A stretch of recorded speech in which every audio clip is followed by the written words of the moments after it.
Former NFL wide receiver Antonio Brown has once again made national headlines, but this time for one of the most serious criminal allegations of his life. Brown was formally arraigned in a Miami courtroom on charges of attempted second-degree murder, a charge that could carry decades of prison time if he is convicted. Details of the incident. According to investigators, the incident occurred on May 16, 2025. After a celebrity boxing event in Miami. Witness statements and police reports allege that Brown became involved in a heated altercation with a man identified as Zulkarnain Kwamnan Tambu. The confrontation reportedly escalated into a physical fight, after which Brown allegedly disarmed a security guard and fired 2 shots in the direction of the victim. One of the bullets is said to have grazed the victim's neck, narrowly avoiding a fatal injury. The victim later told police that he believed Brown intended to kill him,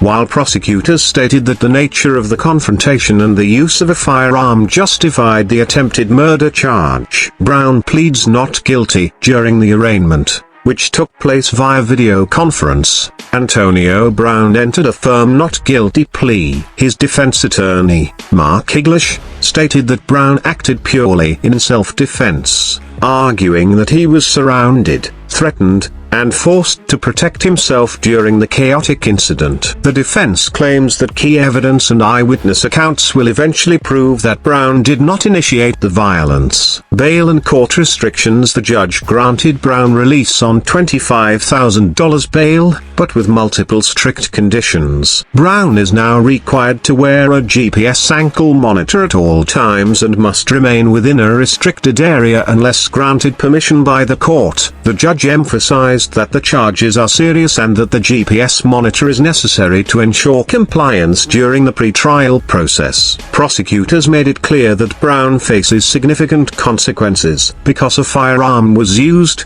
Florida's enhanced sentencing laws apply. This means Brown could face up to 30 years in prison, and some legal experts believe he could face a mandatory minimum sentence of 20 years if convicted. A troubled history continues. This is not the first time Antonio Brown has found himself in the middle of controversy. Once one of the NFL's most talented and successful receivers, earning Pro Bowl honors and national fame, Brown's career derailed due to repeated legal issues, team conflicts, accusations of misconduct, and erratic public behavior. Over the past few years, he has faced lawsuits for unpaid debts, domestic disputes, business conflicts, and multiple arrests. While many of these cases were settled or dismissed, they contributed to an unstable public image. The